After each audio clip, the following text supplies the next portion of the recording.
उंट अचानक उधळला, मुलं खाली पडली.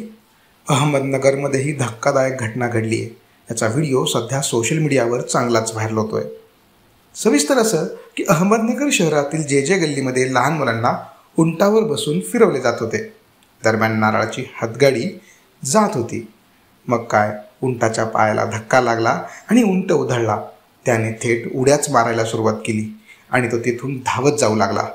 दरम्यान उंटावर बसलेली 2 लहान मुलं खाली पडली. उंट अचानक उधळल्यामुळे त्याच्या मालकाच्या डोक्यालाही इजा झाली.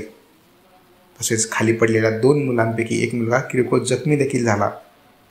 मात्र शहरी भागात, विशेषतः वर्दळीच्या ठिकाणी अशा प्रकारे प्राणी फिरवणे योग्य आहे का, असा सवाल या निमित्ताने उपस्थित झाला आहे.